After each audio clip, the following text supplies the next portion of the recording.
out of nowhere, a friend Oh. named Emily shows up, and this is a really special treat for me because she used to come in years past with me to the north gate of Temple Square and do evangelism. Faithful evangelism friend. And I think this might be our last night, ever concentrated in a focused way at the north gate, because they're going to do all the construction. They're going to make the new underground tunnel and get rid of the light and the crosswalks like that. I wonder if we had something to do with that. I'm not really sure. Who knows? But Emily just showed up out of nowhere. She's just crossing the street, and I'm like, what is going on? Emily, would you please share a few memories of evangelism at the North Gate, or things that you remember just being a delight, or just you don't live here anymore and you're here visiting, so what was it like to work here? I really enjoyed the faithfulness and just being able to share with people that don't know Jesus, and was able to interact with them in a way that's I haven't seen anywhere else in the United States. So I really enjoyed that, and working with Aaron, and just being faithful to sharing the gospel. Friends with different churches, working together. Yeah, it was a nice fellowship with the believers, and we worked as a team.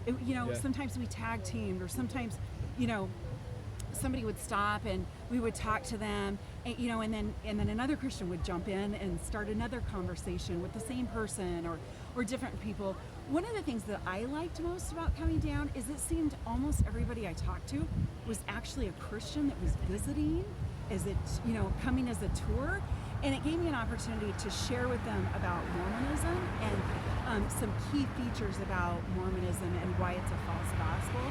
And so I really enjoyed being able to inoculate Christians. So like Christian tourists. Yeah. So when they went home, back to their home, they could then understand more about Mormonism. They had already visited Temple Square, the visitor center, and they could actually, then had a better understanding. And we gave away hundreds of Temple Square visitor guides, and it could just roll off my tongue. Would you like a free Temple Square visitor guide from a non-Mormon perspective?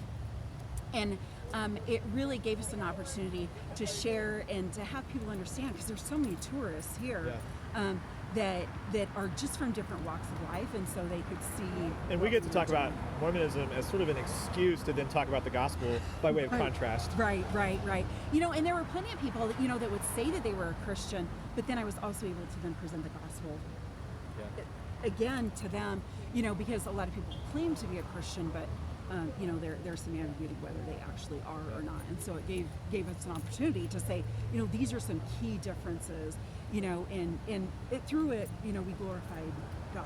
Yeah. And that's the most important thing, is that our conversations, we always try to season them with salt and to be a light in a dark place. So.